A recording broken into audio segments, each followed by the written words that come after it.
Hello and welcome back. आप सभी का फिर से स्वागत है हमारे यूट्यूब चैनल पढ़ाई विद गुरुचेला पर। इस वीडियो के अंदर हम आपके साथ डिस्कस करने जा रहे हैं ग्लोबल पॉलिटिक्स के एक और मोस्ट इम्पोर्टेंट टॉपिक को, जो कि है global economy, its significance and anchors of global political economy. इस वीडियो के अंदर हमारा मेन फोकस रहेगा ग्लोबल गवर्नेंस को समझना, ग्लोबल इकोनॉमिक गवर्नेंस के बारे में कुछ जानना, साथ ही उसके जो मैकेनिज़्म इंस्टीट्यूशंस हैं उनके बारे में जानना, साथ ही जो एंकर्स हैं ग्लोबल पॉलिटिकल इकोनॉमी के जैसे IMF, world bank, WTO and so on. So इस वीडियो के अंदर हमारा मेन फोकस रहेगा first anchor of global political economy को समझना, जो कि है IMF यानी कि इंटरनेशनल मॉनेटरी फंड। इस वीडियो के अंदर हम इसके मीनिंग को, इसके फॉर्मेशन को, इसके ऑब्जेक्टिव्स को, इसके फंक्शंस को एंड साथ ही जो इसका चेंजिंग रोल है उसको समझने का प्रयास करेंगे। सो आप बने रहिए इस वीडियो के साथ एंड समझिए global economy, its significance and anchors of global political economy को। सो स्टूडेंट्स, अगर आपको ये वीडियो पसंद आती है या थोड़ी बहुत भी आपके लिए यूज़फुल या फिर हेल्पफुल होती है तो प्लीज़ वीडियो को लाइक एंड शेयर जरूर करें एंड हमारे यूट्यूब चैनल पढ़ाई विद गुरुचेला को नोटिफिकेशन बेल आइकन के साथ सब्सक्राइब कर दें, जिससे आपको आने वाली वीडियोस की नोटिफिकेशंस मिलती रहे, आपसे कोई भी वीडियो, कोई भी टॉपिक, कोई भी कॉन्सेप्ट मिस ना हो। स्टूडेंट्स, अगर आपकी कुछ क्वेरीज हैं, कुछ आपके सजेशंस हैं, कुछ आपके फीडबैक हैं तो आप कमेंट बॉक्स के थ्रू दे सकते हैं। सो the issue of global governance has received growing attention, particularly since the 1990s. This has occurred for a number of reasons. The end of the Cold War meant that increased expectations fell on international organizations in general and on the United Nations in particular. So students, आइए firstly हम discuss करते हैं कि global governance होती क्या है, क्या इसके मायने हैं, इसके क्या मीनिंग है। So students, global governance is a broad, dynamic and complex process of interactive decision making at the global level that involve formal and informal mechanism as well as governmental and non governmental bodies. सो देखिए students, अगर हम simply कहें global governance को एक broadly sense के अंदर, सो ये एक डायनेमिक और एक कॉम्प्लेक्स प्रोसेस होती है इंटरैक्टिव डिसीजन मेकिंग की ग्लोबल लेवल पर, जिसके अंदर फॉर्मल एंड इनफॉर्मल जो मैकेनिज्म्स होते हैं वो इन्वॉल्व होते हैं, एज वेल एज जो governmental and non governmental bodies होती हैं जैसे NGO वगैरह, ये इसके अंदर शामिल होती हैं, इंक्लूड होती हैं, इन्वॉल्व होती हैं।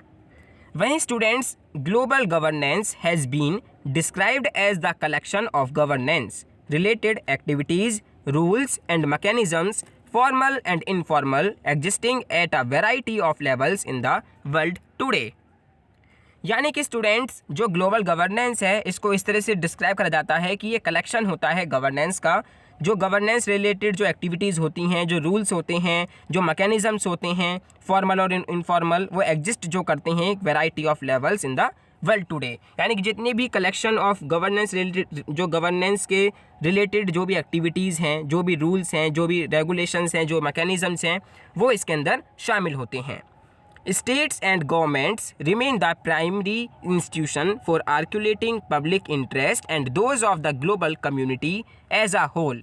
But global governance also involve intergovernmental and sometimes supranational bodies.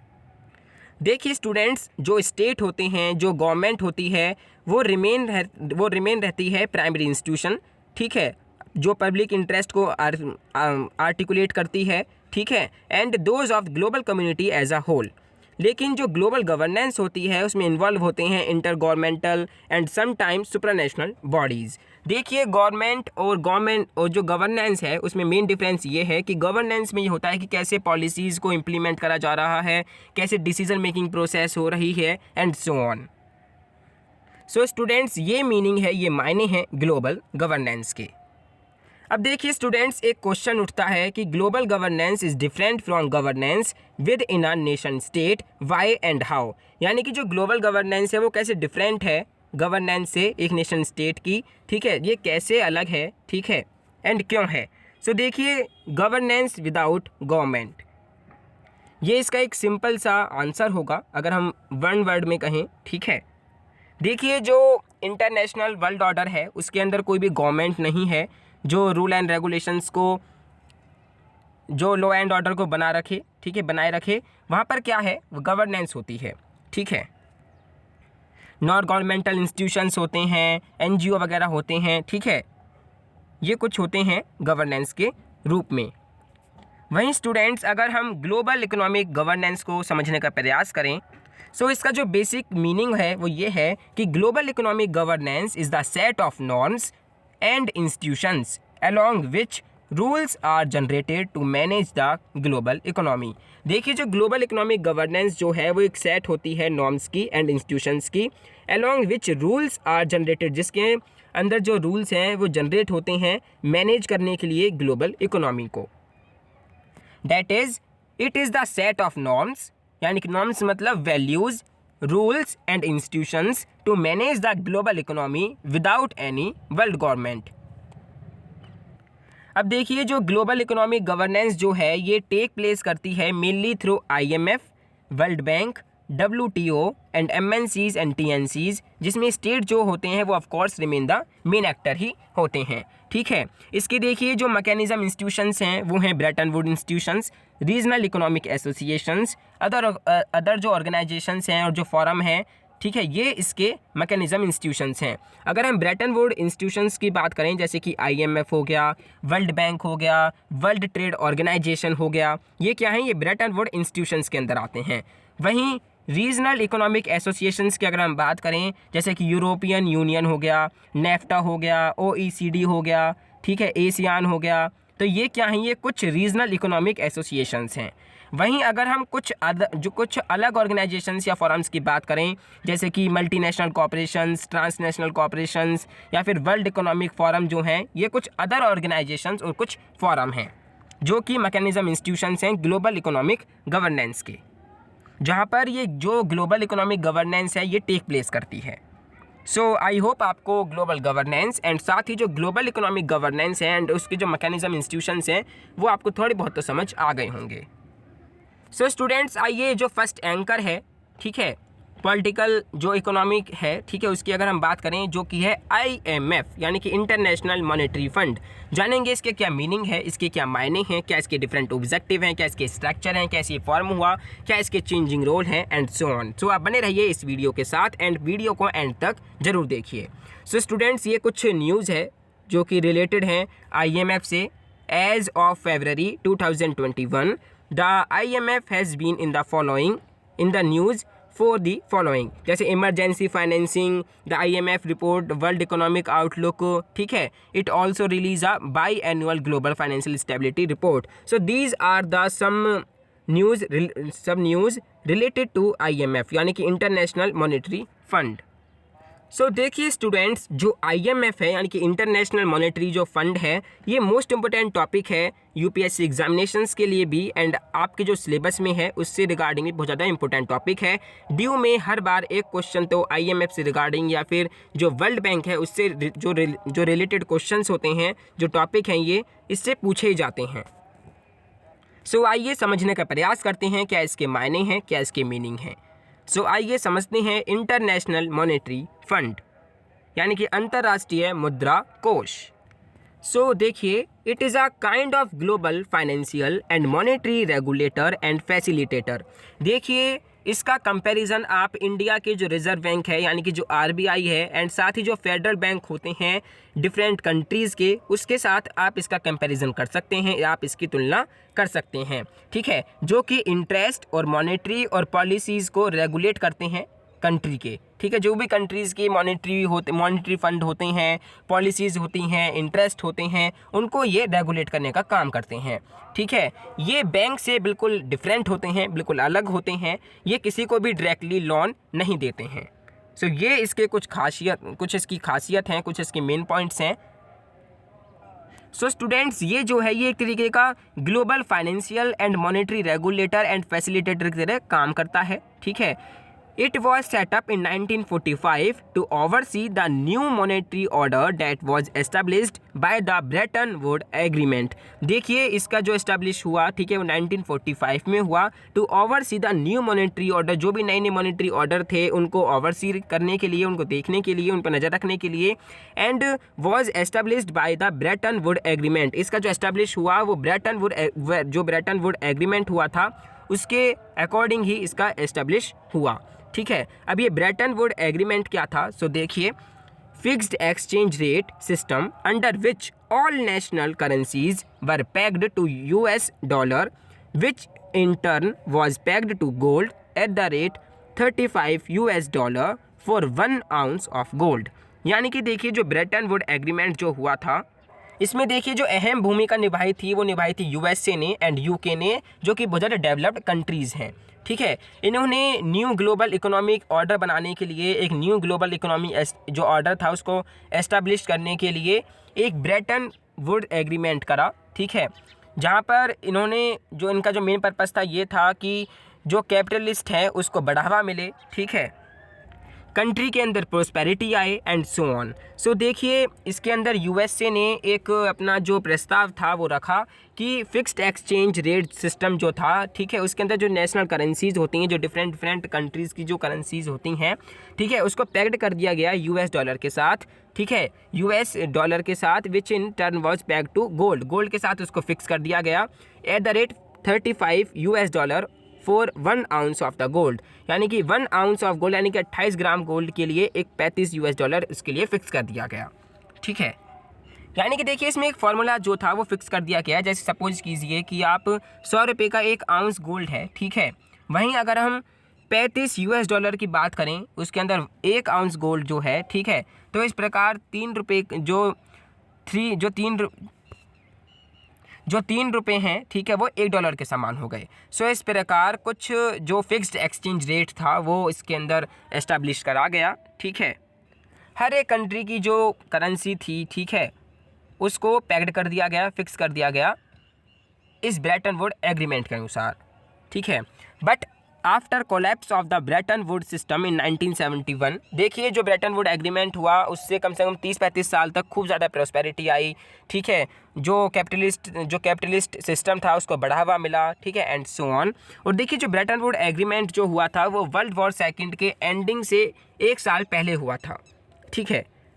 Then after collapse of the Bretton Wood system in 1971, लेकिन 1971 के अंदर जो ब्रेटन वुड सिस्टम था, जो ब्रेटन वुड एग्रीमेंट था, उसका कोलैप्स कर दिया गया, क्योंकि US को यहाँ पे लगने लगा कि उसके पास बिल्कुल भी प्रॉस्पेरिटी नहीं आई है, एंड साथ ही क्या कहते हैं, जो ये गोल्ड का जो उसके पास सेविंग थी वो भी नहीं रही। इस प्रकार जो 1971 में जो ब्रेटन वुड्स सिस्टम था उसका कोलैप्स कर दिया गया, ठीक है, और जिससे कि जो इंटरनेशनल मॉनेटरी फंड था उसने भी अपना जो रोल था वो बिल्कुल चेंज कर दिया, उसका जो रोल था वो बिल्कुल चेंज हो चुका था। Then foster global monetary cooperation, secure financial stability, sustainable economic growth, and उसने रिड्यूस करना चाहा पॉवर्टी अराउंड द वर्ल्ड। सो इस प्रकार उसका जो IMF था उसका कुछ इस प्रकार जो रोल था वो चेंज होना स्टार्ट हुआ after the collapse of Brayton Wood system in 1971. Then it provide short-term multi-currency loan to member countries to tide over balance of payment crisis and emergent situations। जैसे कि क्राइसिस हुई है कहीं पर, ठीक है, इमरजेंट सिचुएशंस है, तो वहाँ पर इसने short term multi currency loan जो है वो मेंबर, जो कंट्रीज़ के मेंबर थे उनको देने लगा, ठीक है। वहीं it keep watch over the global economic and financial conditions, ठीक है, and provide assistance advice for physical and monetary policies to member nations. इसके अंदर टोटल देखिए 189 मेंबर्स स्टेट्स, जो 189 के जो स्टेट्स हैं, ठीक, 189 स्टेट्स के जो मेंबर हैं वो इसके साथ जुड़े हुए हैं, ठीक है, वो इसके मेंबर हैं, ठीक है।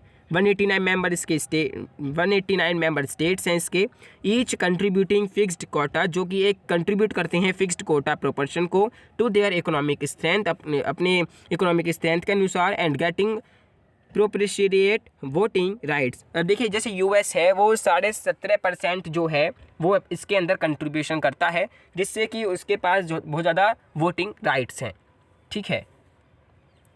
वहीं chief institution through which structural adjustment program that is LPG यानी कि liberalisation, privatisation and globalisation shaped by the Washington Consensus was carried out in second and third world countries। देखिए जो सेकंड वर्ल्ड है, जैसे कि USSR के बाद जो भी उसके विघटन के बाद जो भी कंट्रीज़ बने वो सेकंड वर्ल्ड है, वहीं थर्ड वर्ल्ड जैसे इंडिया है एंड सो ऑन। सो ये थर्ड वर्ल्ड कंट्रीज़ हैं। तो यहाँ पर क्या है, LPG वो शेप होने लगी, जैसे लिबरलाइजेशन, प्राइवेटाइजेशन, ग्लोबलाइजेशन, जहाँ पर ये चीज़ों का बहुत ज़्यादा इम्पोर्टेंस होने लगा। ठीक है, वहाँ पर ये जो IMF है ये लोन देता था। ठीक है। So the formation of the IMF was initiated in 1944 at the Bretton would conference. IMF came into operation on 27th December 1945 and is today an international organization that consists of 189 member countries, headquartered in Washington, D.C. IMF focuses on fostering global monetary cooperation, securing financial stability, facilitating and promoting international trade, employment and economic growth around the world. The IMF is a specialized agency of the United Nations. So I hope आपको थोड़ा बहुत तो idea लग गया होगा कि IMF है क्या, ठीक है, क्या इसके मायने हैं, क्या इसके मीनिंग हैं। वहीं स्टूडेंट्स अगर हम इसके कुछ मेन ऑब्जेक्टिव्स की बात करें, क्या क्या मेन इसके ऑब्जेक्टिव्स हैं IMF के। So students, IMF was developed as an initiative to promote international monetary cooperation, enable international trade, achieve financial stability, stimulate high employment, diminish poverty in the world, and sustain economic growth. Initially, there were 29 countries with the goal of redoing the global payment system. Today, the organization has 189 members. The main objective of the International Monetary Fund, that is IMF, are mentioned below. So देखिए students, सबसे पहला जो इसका objective है वो ये है कि to improve and promote global monetary cooperation of the world, यानी कि ये इम्प्रूव करता है, प्रमोट करता है ग्लोबल मॉनेटरी कोऑपरेशन को वर्ल्ड के अंदर। ठीक है। सो देन सेकंड जो है वो ये है कि to secure financial stability by eliminating और minimising the exchange rate stability. ये सिक्योर करता है फाइनेंशियल स्टेबिलिटी को, एलिमिनेट कर मिनिमाइज कर एक्सचेंज रेट स्टेबिलिटी को। ठीक है। देन थर्ड है कि to facilitate balance international trade.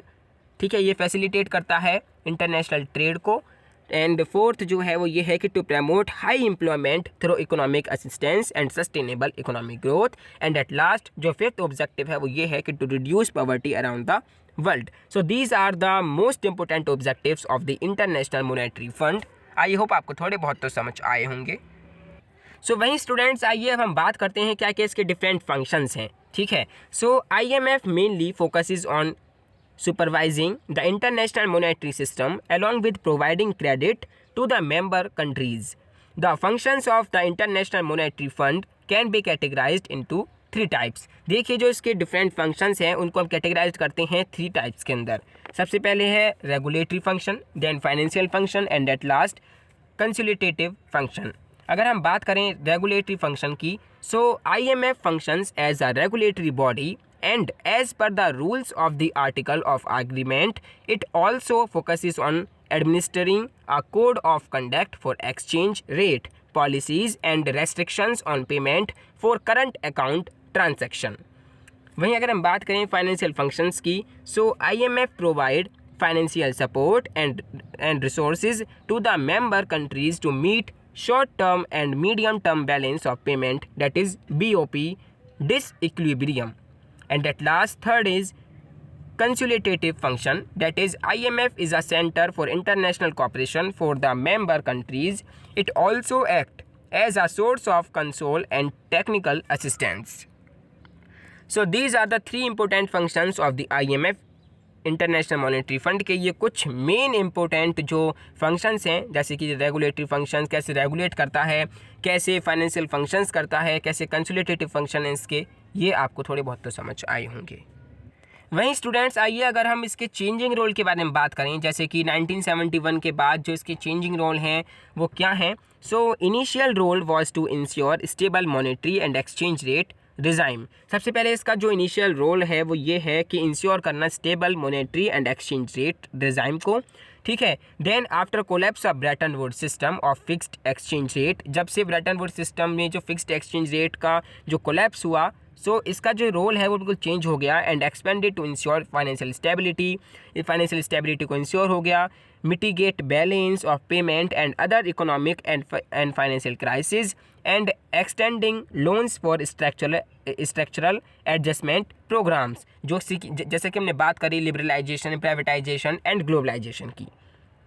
Then students, अगर इसमें जो थर्ड पॉइंट है वो ये है कि changed global economic order in new millennium further marginalised the loan giving role of IMF. Now it focuses more on monitoring and surveillance of global economic situations and policy regime, preventing measures and technical assistance. So these are the some changing role of International Monetary Fund. So students, अगर हम briefly, अगर हम quickly इसका discussion करें कि क्या क्या हमने इस वीडियो के अंदर आपके साथ डिस्कस किया। सो सबसे पहले हमने डिस्कस किया कि ग्लोबल गवर्नेंस होती क्या है, ग्लोबल इकोनॉमिक गवर्नेंस क्या है, इसके मैकेनिज्म इंस्टीट्यूशंस क्या हैं, साथ ही IMF के क्या मीनिंग है, क्या इसके ऑब्जेक्टिव्स हैं, कैसे ये फॉर्म हुई, क्या क्या इसके जो डिफरेंट ऑब्जेक्टिव्स हैं, क्या क्या इसके फंक्शंस हैं एंड क्या इसका चेंजिंग रोल है। सो देखिए students, global monetary and financial regulator and facilitator इसका फर्स्ट पॉइंट है। देन सेकंड पॉइंट है कि give short term loan directly to national government to tide over BOP crisis, यानी कि balance of private crisis. Then third है get its fund as contributors from members. Then fourth, deal only with national और federal government, no dealing with private sector और NGO. Then IMF loans are for bailing out countries from crisis, and at last it concerns our macroeconomic stability. So these are the main quickly points about International Monetary Fund. So students, I hope आपको थोड़ा बहुत तो समझ आया होगा कि क्या global governance होती है, क्या ग्लोबल इकोनॉमिक गवर्नेंस है, क्या इसके मैकेनिज्म इंस्टीट्यूशंस हैं, क्या IMF का मतलब है, क्या ऐसे ये फॉर्म हुआ, क्या ऐसे डिफरेंट ऑब्जेक्टिव हैं, क्या इसके फंक्शंस हैं, क्या इसका चेंजिंग रोल है। सो आई होप आपको ये वीडियो पसंद भी आई होगी। सो स्टूडेंट्स, अगर आपको ये वीडियो पसंद आई है या थोड़ी बहुत भी आपके लिए हेल्पफुल हुई है तो प्लीज़ वीडियो को लाइक एंड शेयर जरूर करें एंड हमारे यूट्यूब चैनल पढ़ाई विद गुरु चेला को नोटिफिकेशन बेल आइकन के साथ सब्सक्राइब कर दें, जिससे आपको आने वाली वीडियोज़ की नोटिफिकेशंस मिलती रहे। अगर आप हमारे चैनल पर नए हैं तो प्लीज़ चैनल को सब्सक्राइब करना ना भूलें। अगर आपकी कुछ क्वेरीज़ हैं, कुछ आपके सजेशंस हैं तो कमेंट बॉक्स में सिंपली पोस्ट कर सकते हैं। स्टूडेंट्स, आप हमारे टेलीग्राम चैनल से भी जुड़ सकते हैं, जिसका लिंक हम इस वीडियो के डिस्क्रिप्शन बॉक्स में दे देंगे। आप सिंपली क्लिक कर टेलीग्राम के चैनल से जुड़ सकते हैं।